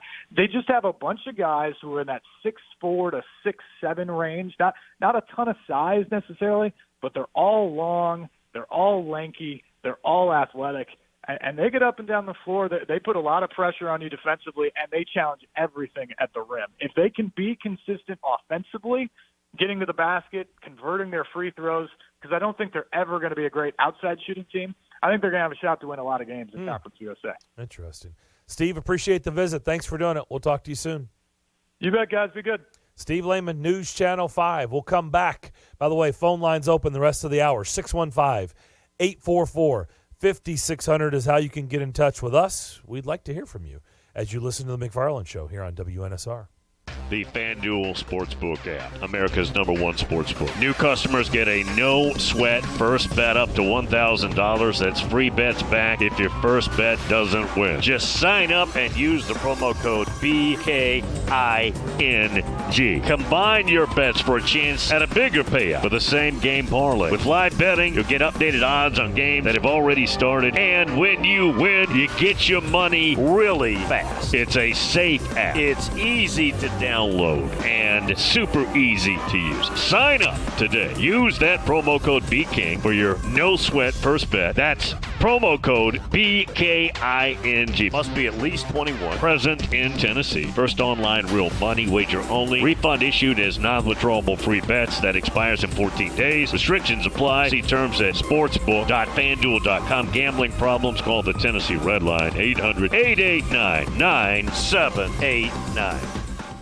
Before you know it, the holiday season will be upon us, so it's time to start planning. If you're having a holiday party or event this year, then you should consider the Omni Nashville Hotel. Have a festive holiday party for your company, family, or friends at the most luxurious location in Music City. All your guests will experience the award-winning service from their well-trained, courteous staff at the Omni Nashville Hotel. Rooms that are second to none, and venues that will be the envy of all your guests. For smaller gatherings, reserve the private dining room inside Kitchen Notes. For a fun party atmosphere, consider bar lines. And for high-end corporate entertaining, choose Bob's Steakhouse. You can't go wrong when you book your party at the Omni Nashville Hotel. For more information or inquire about availability, just call 615-782-5333. That's 615-782-5333. The Omni Nashville Hotel, Music City's holiday party destination.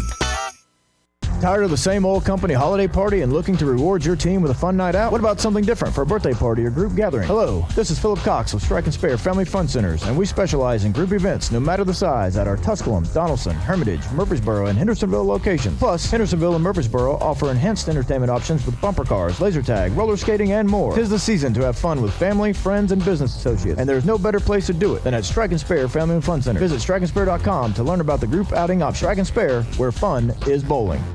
New Year's Eve in Nashville has a new twist this year. Touchdown, right up the middle, 45 yards. The 25th annual Trans-Perfect Music City Bowl is Saturday, December 31st at 11 a.m. Still on his feet, touchdown! Get your ticket to the biggest party in Nashville as the Iowa Hawkeyes and Kentucky Wildcats square off at Nissan Stadium.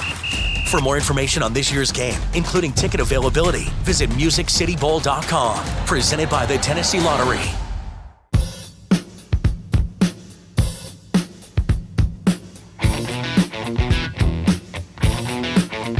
Stuff from Steve Lehman back here on the McFarland Show here on this Thursday.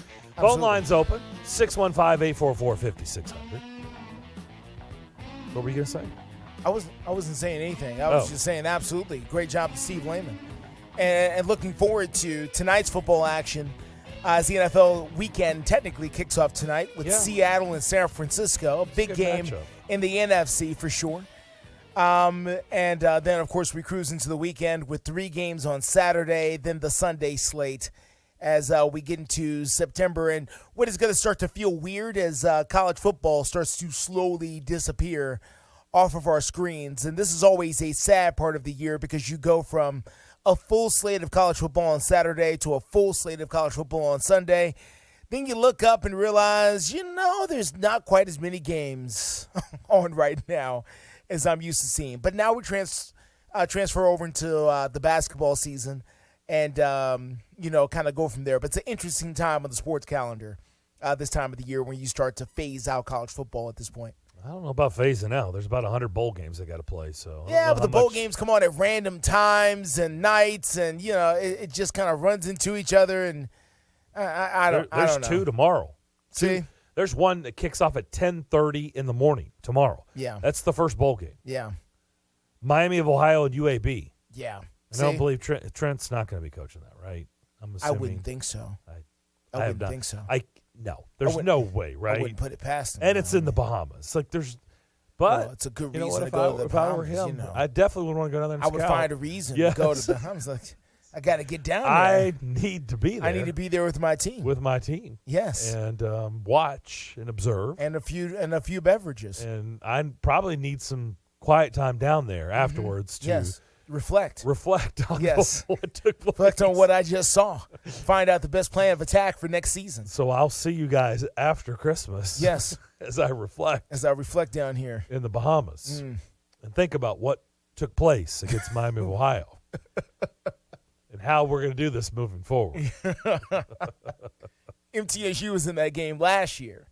Yes. Of course, this year they're in the Hawaii Bowl. Yep. So, but UAB Miami of Ohio is tomorrow morning on ESPN at 10:30 kickoff. But see, time. That's my point. And I'm glad you said something because that's a game. If you had not said that, I would have just missed it. It would have happened, and later on, I would have seen the score and said, there was a bowl game? When did the bowl game start? Well, that's why. And why is it tomorrow morning? Yeah, well, that's why I brought it up because you're like, as college football is winding, I'm like, well, actually, this is where we're going to be turned on the TV all the time and games are going to be played. It's weird. And it doesn't mean that everybody knows. I'm not saying that everybody knows the schedule.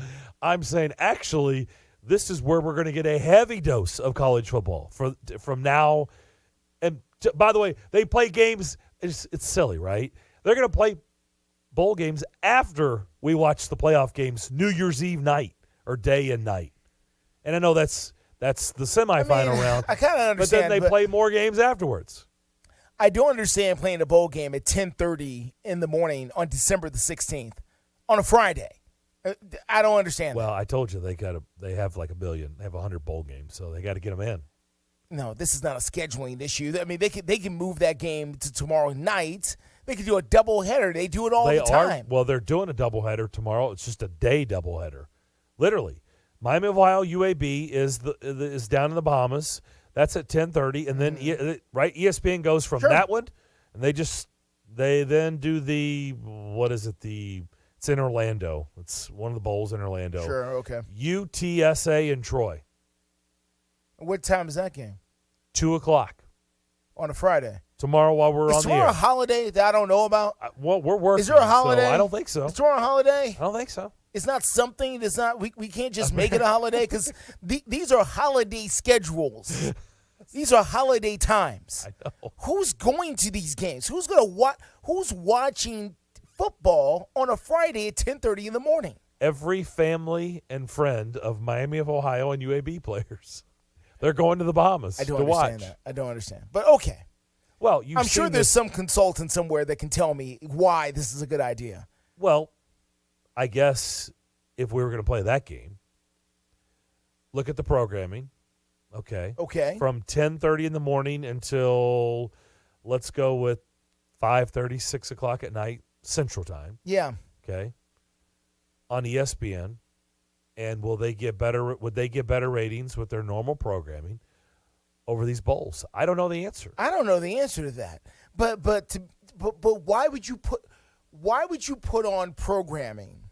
And I don't want to get too inside baseball here because people are like, we're talking making, these broadcast type of conversations here. But I don't understand why you would put on a bowl game during a time in which the core audience who would enjoy watching a bowl game is not looking for a bowl game, is not at home watching, is at work, is not at doing a bar other stuff. Or restaurant watching. And I understand the World Cup, I understand the Olympics because you got time schedules there, and they're playing in another part of the world, so you got to play when it's convenient to them. I get that, but you have total control over this. Mm-hmm.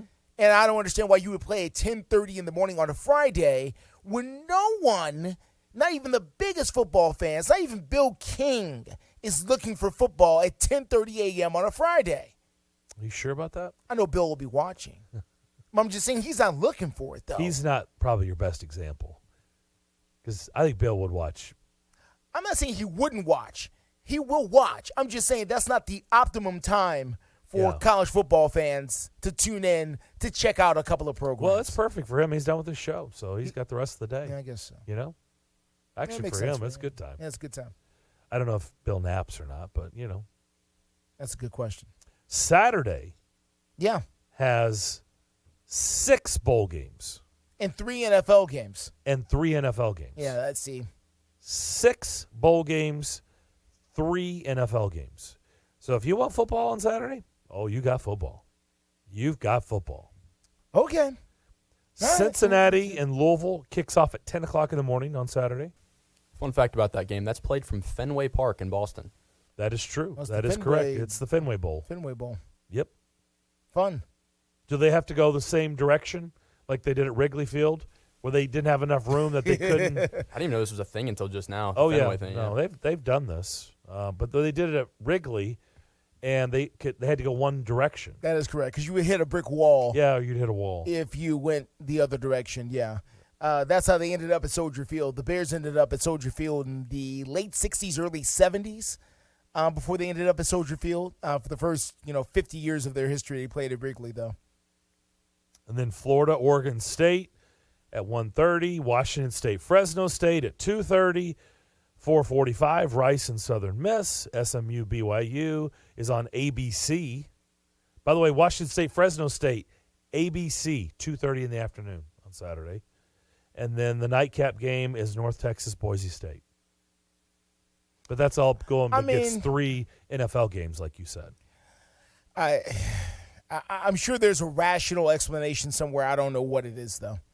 I just don't. Yeah, I'm just bringing it up because I'm just pointing out when you said that it was winding down, like I'm looking like every day from basically the rest of the year. I mean, there's games every day. I mean, I know they call it bowl season, and they have a whole thing that's done. I just don't. I mean, okay. I mean, that's fine. I get it. It's just it'll play on. I just don't know who's looking for football at 10:30 in the morning. I'll probably watch, because it's football. It's great. I just don't understand why it's on now instead of later. But sure, if it's on now, then we'll watch it now. I guess you're not into London games that start at, 8, 9? 8 o'clock in the morning, yeah. I mean, I watched, sure, yeah, I'll wake up and those games are on, and that's great. And we get into that. But, but again, that game's in another country. So I understand why you would need to play the game the time that you play the game over there. Well, because it's night. Yeah. And they got 6-hour time gap. I don't understand this. But that's fine. It's just they didn't ask me, so. No, they didn't. 615-844-5600 is how you can get in touch with the show. Let's go to Antioch. Bob is standing by. Bob, what's up? How do you think the Predators management is going to react if they lose maybe 3 of the next 4, 6 of the next 8? Do you think that at that point they would they would reluctantly make a coaching change, or like how deep of a spiral do you think that they need to go into before something drastic happens? What do you think, Bob? It's an interesting question because now I'm going to tell you what I hope. Okay. I hope that they don't, because I like Hines. I think that he's been placed in an unfair, in my opinion, in an unfair situation since since he actually arrived. I don't think he's got a world of talent to work with. I think he's done what they asked him to do. They've become tougher to play against. And, we've talked about how they're not fast, but they've done what I think he's been asked, to have them do. And, you can't get blood out of a turnip. So Okay. I hope that they don't. So let me ask you this. Let me ask you this. Okay, so your first point, he came in really odd circumstances, right? Middle of the year. Then, by the way, his first game is home against the Bruins. He basically just showed up and said, "Hi, my name is." Now let's go play the Bruins. And then had to play out the rest of the season. Then COVID hit. So I'm in total agreements with you. But now we're past all that stuff, and like his feet are settled in. So the question I've got now, Bob, is last year Forsberg had 42 goals. Duchesne had 43 goals. Roman Josi had an historical year for a defenseman in the league, something that had been done in 3 decades. Tanner Jeannot had 24 goals. Ryan Johansson had an unbelievable year, right? He had a great year. He really did. There was a whole lot of good. Offense really was an issue. Power play has been good. So what has happened to all of that this year? Because what's changed? All those players are back. Everybody's back. So what's happened? This team cannot score. Well, my opinion, I'm going to draw a parallel. People are asking maybe what's wrong with Derrick Henry. Has he lost a step? Seems like that would be an odd thing to happen with, in a year. It all seems like that's happened with him after his foot injury, but maybe they've obviously regressed to the mean, but maybe they've also started to slip a little bit. I don't think any of those guys are at the peak of their prime anymore. The players? Well, I mean, I'm sorry. Maybe I'm mistaken. And, Bob, this is what I want to ask you in particular, sir. I was under the impression that this year's Nashville Predator team was supposed to be more talented than last year's Predators team. Are you saying that's not the case? Well, we all thought that they were, but maybe, they're a year older and they've got that many more, miles on the tires. I see. And maybe this is the first time we've really begun to see it. That's just speculation. That's just that's a musing on my part. Yeah, Bob, it's an interesting question. Appreciate the phone call as always. Yeah. We can talk about it. It is a good. I don't know. And by the way, they could keep spiraling. I mean, this schedule's not easy. No, this just in. It's not. Tonight is not going to be, walking, tiptoeing through the tulips. I've been in that building. Okay. It's loud, yeah. Especially when they're good. And right now they're having a good season, and it's going to be loud. It's a small arena. I think it holds it's small. It's the smallest arena in the league. Well, that's not true. Arizona now plays at a college campus. So they've had a whole adventure out there. Okay, normal circumstances. Let's not talk about it because that's a whole other thing. I think it holds like 15,000. I think. Okay. It's a great atmosphere. It's loud, but I mean, if what Bob said is true, I hope it's not true, because if you're saying, well, everybody's just getting a little bit old, and you just re-up Forsberg for 8 years. Yeah. Paid him a lot. This just in. Matt Duchesne still got a ways to go on that contract. I mean, Roman Josi still got a ways to go on that. Matthias Ekholm still got a way. All these guys are locked up. And all these guys have produced in the past. It's not like, Well, they did last year. Yeah. I don't know what the problem is with the Predators. I know we've all been trying to figure out why the Predators have underperformed this year. But I think the word is underperformed. In other words, we were expecting more than what we're getting out of them, versus I think you can make at least the argument with the Titans that some of their best players just haven't been on the field, which is a big reason why they could be in the situation where they're in, versus underperforming. Yeah, and I know they're dealing with the injuries now, but look, that's not this. This has been pretty much. I know they had that good little patch that we talked about, sure, where they went 7-1-1 in 9 games. That was a very good patch, But overall, I mean, we're coming up on a third of the season. Yeah. Okay, that's a pretty good body of work, right? A third of your season. And, the woes have been there. I mean, like, why is the power play? It's the same, it's the same pieces. They're not scoring goals. I mean, they're not scoring goals. I don't know a lot same about hockey, but I know you got to put the biscuit in the basket. By the way, Niederreiter, they're not doing it. One of the guys they added, and he's their leading goal scorer. So, which doesn't make a whole lot of sense. And yet they're scoring less. If it's not for the Blackhawks, they're the least scoring team in the league. There's something about the chemistry or something. There's something. I agree. That's what I'm getting at. There's something in the water here that's just not quite right. I'm going to have to respectfully disagree with Bob. It's not a void of talent. I saw the look on your face when he said it. I don't think you were agreeing either. No, but then again, I don't know all the way. And Bob, I respect Bob because Bob is a dedicated fan. He calls all the time. And so I respect Bob's opinion deeply. I don't want to just dismiss what Bob is saying.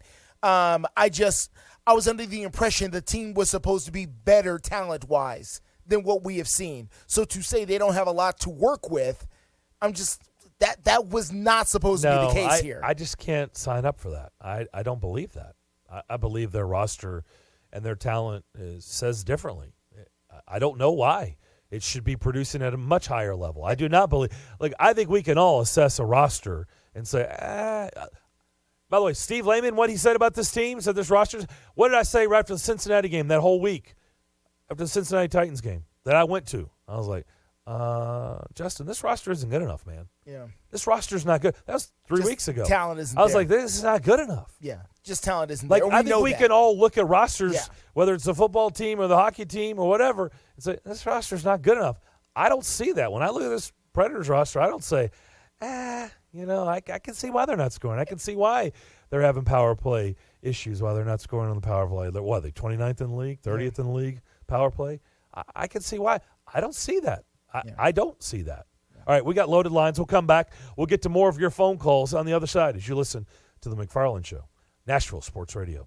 Hey guys, it's Zach. Give the gift of play with a team at Play It Again Sports in Brentwood and Hendersonville. Stop in and stock up on a huge selection of new and gently used gear and equipment. Their 12 Very Merry Holiday deal starts Tuesday, December 13th and runs through Saturday, December 24th. The sale features over 50 limited quantity hot buy specials and 12 unique daily deal specials, one per day. So if you're looking for that perfect gift for the sports enthusiasts in your life, then Play It Again Sports in Brentwood and Hendersonville has it all covered for you. If you have sports equipment you no longer use or doesn't fit, you can trade it in for either cash for holiday gifts or for store credit towards your next purchase. You can be like me and upgrade your golf bag. I'm always in the Hendersonville store checking out the used golf clubs they have there, trying to fix my game. Make sure you tell them your buddy Zach over here at Nashville Sports Radio sent you, and give the gift of play this holiday season with the good folks over at Play It Again Sports in Brentwood and Hendersonville.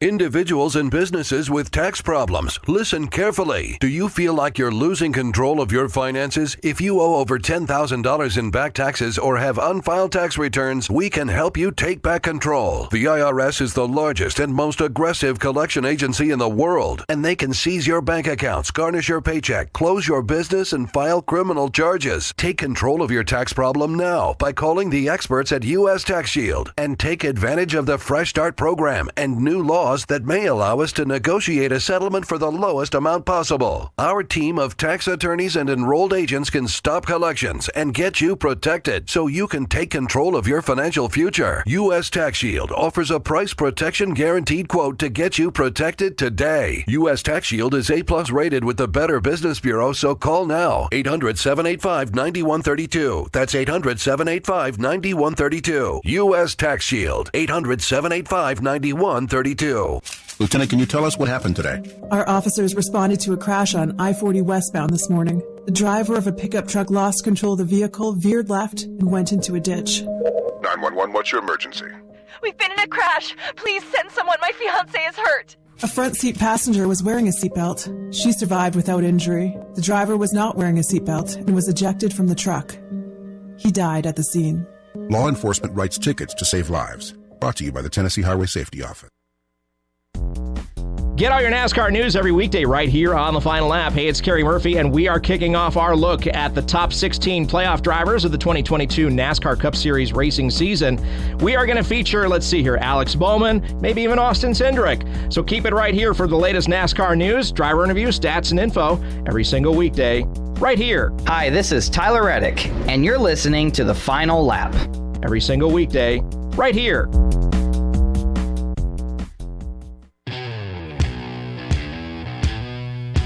615-844-5600. Back to the phones we go. Let's go down to Columbia. Nate is standing by. Nate, what's up? What's up, fellas? So it's not for the lack of talent with the Predators. I heard an interview with Elliot Friedman from Sportsnet Canada earlier today, and he brought up regression from last year to this year with our star players. And I completely agreed. They had career years last year, and I didn't think that they were going to be able to keep that up or get anywhere close to it. And unfortunately, unless our star players keep playing at a clip, maybe a tick or two below their career years, I don't know that they're going to do much. It's like you were listening to our conversation during the break, Nate. I mean, Justin, is that not what I said? I said, it is look, what you there's said. Absolutely. no way. I'm sorry. I don't care how hardcore fan you are, no matter how much you like them, okay? And I'm in both those categories. But I'm also realistic, and I try to keep it real on the show. There's no way you would have thought Roman Yossi's going to follow up with two of those seasons, right? Like, no, that's not going to happen. It's just like we talked about with Derrick Henry, back-to-back 2000. Yes, no one's expecting. It's not going to happen. But it doesn't mean he still can't play at a high clip. Mm-hmm. He's not going to have the same season as last year. Matt Duchene is not going to have 43. Nobody really thought he was going to have 43 goals, did they? Like, that's not going to happen. Doesn't mean he still can't have a really good, productive season. Did you think Philip Forsberg was going to have 42? I mean, if there was somebody I was thinking, could get close to the same thing. Aren't you paying him to be that guy? Yeah, Forsberg, okay. Yeah, I mean, Tanner Jeannot, 24 goals. Did you think UC Saros was going to have the exact same year? I mean, yeah, he's capable of that. So the point of this, Nate, is I'm agreeing with you. We're on the same page because I told Justin, I was like, but then you got to have – look, all those guys can still play at a high clip but less production than last year, and then everybody else has got to fill in those gaps. That's all. That's the way I look at it. And the other thing is, if you're on Sport Talk Radio and you have seen a third of the season, stop saying, "Oh, we've got a lot of hockey, football, whatever sport left." I mean, eventually you just are what you are. And we all were talking about who's probably closer to a championship team. I definitely say it's probably the Titans. They can draft guys right out of college, have them produce right out of college. Hockey, you get a Connor McDavid once every decade, it seems. Yeah, well, I mean, that is true. I mean, typically your path, especially in the Predators organization, is through the pipeline, right? So typically you're not going to get drafted and then end up out on the ice and helping the team win games. So, yeah, fair point. In football, we know that's just not the case. You are drafted and expected to play and have an impact. Yeah, unless you're Tom Brady. Oh, wait. Or unless you're a John Robinson draft pick. Dang. What? I'm sorry. Too soon? Where's come from with that? Maybe they'll quit drafting injured guys. Well, yeah, that's what I'm getting at. I mean, that's all I was saying. Thank you, Nate, for the phone call, as always. Enjoy your day off tomorrow, by the way. Yes. Hey, y'all have a good one, too. Nate tweeted at us and said tomorrow's a holiday for him, so he's got the day off. He'll be watching the bowl game. Nate apparently is doing the new 4-day work week that's going around. Can we get a little bit of that? Trying some of that. Okay. No, that's what I was just saying. I mean, was it a shot, was it? It's just the truth. I mean, his draft pick, that's why he's not here. His high draft picks that are supposed to be impactful have had no impact whatsoever. The only impact they've had is the case of Isaiah Wilson. He never touched the field. He never played football again. No, it hasn't gone well. Let's go to Tony in Nolensville. Tony, what's up? Good afternoon, guys. Two quick things. First of all, what I love about bowl season, unlike the NCAA March Madness now, what I used to always love about March Madness, wherever the games are played, you always got to see the other gymnasiums and how their floors looked and so on and so forth, and, just the difference of the university. And now in March Madness, every floor's almost got to look exactly alike. In the bowl games, I love seeing the sceneries and the stadiums that we a lot of times don't get to see. And I know the field is still the same. Don't throw that at me. I know that. But it's just fun to see those type of sceneries and the backdrops and all that. I do really like that during the bowl season. Now, the field in Boise is different, Tony. Eastern Washington, yeah. Yeah, Eastern Washington, Boise, they have different fields. Boise, that's what I say. I love the different looks in the field. And, of course, y'all throwing the colors out there. That's true. But that is what I love in bowl season. The one other thing that I was going to touch on, y'all been touching on it, and it's the old native question that's in the Nashville area. What's going to happen first, the Super Bowl or Stanley Cup? We've talked about the drafts. We've talked about how everything happens and who gets what. And Nate, wasn't it Nate that was the previous caller, talking about the draft picks coming? It's still, we've had all this stuff. Darren, how long the Predators been here? Same as the Titans, 24 years. Same as the Titans. Yep. Year 24 for both. So I asked the question, which will come first? It's the old sports question of Nashville between the sports teams. So I just wanted to get y'all's take and see what y'all think about it. Okay, thank you, Tony. Thank you, buddy. Y'all have a good evening. You too, Tony. I guess if you counted Memphis, yeah, that'd be 97. Technically. If you counted Memphis. If you wanted to go But I that was talking about in this city. Then they both started at the same time. The Preds started a few months before the Titans did, technically. Yeah, Or the Tennessee Oilers. We're not going to count Memphis. Okay. We'll come back. We'll answer Tony's question and wrap up Thursday's edition of the McFarland Show. We'll do that next. Texting enrolls you into recurring automated text messages. Consent not required to purchase. Message and data rates may apply. Hey, Dan, how you doing? Haven't seen you around the gym. Yeah, I've really fallen off. Since I turned 40, I just don't get the results I used to get. Could be lower testosterone. I went through it a while back. I got Nugenix Total T, and it's made a huge difference for me. I've seen that on TV. Is it for real? Oh, yeah. The patented key ingredient is something called Testofen, which helps boost free and total testosterone levels to help you trim up and stay lean. And it's made a difference for you? Man, I feel like I'm in my 20s again. At work, in the gym, and in the bedroom. Are they still giving out complimentary bottles for people to try it for themselves? Yeah, you just need to send them a text. Text STAPLE to 321-321 right now for your complimentary bottle of Nugenix Total T. Plus, text now and we'll include a bottle of Nugenix Thermo, our most powerful fat incinerator ever, to help you get back into shape fast. Absolutely free. Text STAPLE to 321-321. That's STAPLE to 321-321. Products and statements have not been evaluated by the FDA. These products are not intended to diagnose, treat, cure, or prevent any disease or illness.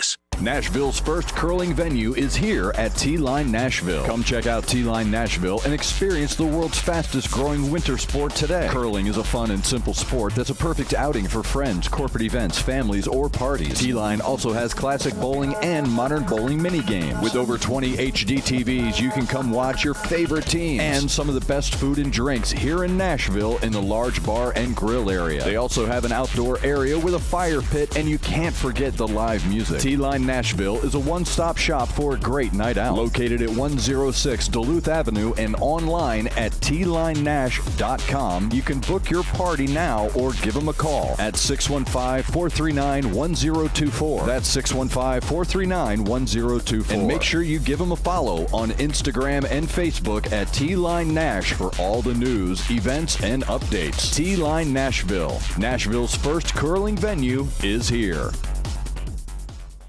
With 13 locations nationally, including Smyrna, Star Leasing Company is a semi-trailer one-stop shop and the perfect place to build a career as a semi-trailer mechanic. Seeking candidates with all levels of experience, Star Leasing Company has a semi-trailer technician trainee program with sign-on and quarterly bonuses and other opportunities such as $1,000 for having a yearly physical. The package also includes 401k with company match, health, dental, and vision insurance, competitive pay with weekly paychecks, and paid holidays and time off. Star Leasing Company, not your typical semi-trailer leasing company. Visit starleasing.com to learn more.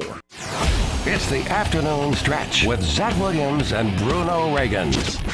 You know what the Mets stand for? Metropolitan. Yeah, that one. Metropolitan is a flavor of ice cream, right? Neapolitan. Oh, okay. Was that real? I mean, half and half. Oh, man. You talk about throwing me off complete. My equator is gone. The afternoon stretch. Afternoon stretch with Zach Williams and Bruno Reagan.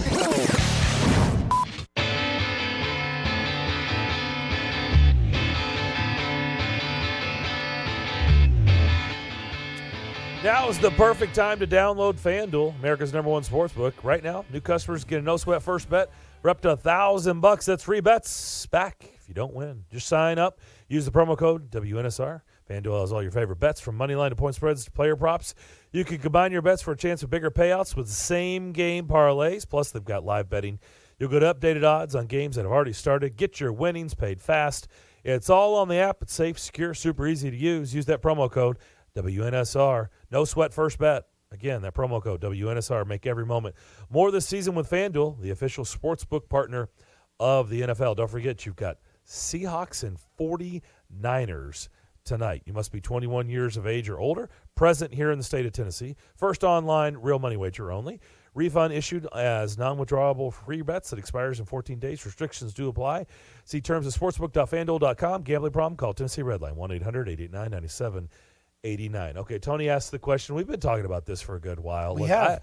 I think it's a fascinating question. I don't honestly know who is. I understand what you said earlier. Mm-hmm. It's the path is shorter. Yeah. In the NFL, but doesn't mean it's any easier. It's just shorter. No. Listen, if it was easy, then the Cleveland Browns would have a Super Bowl. The Detroit Lions would have a Super Bowl. The Houston Texans would have a Super Bowl. The Tennessee Titans would have a Super Bowl. They don't. Jags. It's hard to win. It's hard. The Jacksonville Jags. They haven't even gotten to a Super Bowl. Well, neither has any of those teams you've mentioned. Well, the Titans have been at a Super Bowl. Oh, I'm talking about Browns, no, Lions, the Browns and Jags, Lions, no, Texans. The Browns and the Lions haven't won a championship in so long.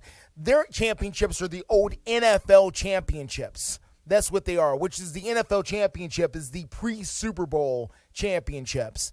That's what they've got in their buildings over there. I just think the NFL has an easier path to the championship, so that's why I would think they would win one, unless the Predators are able to come across a generational talent type of player, or a dude, as you would call them, and those guys are incredibly hard to find. The question to me look, we got time. The trading deadline is.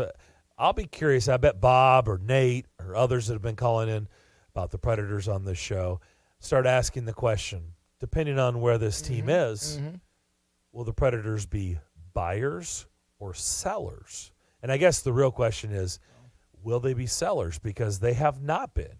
It's been a good while since we've seen them sell off at the deadline. They've been aggressive. They've been going for it.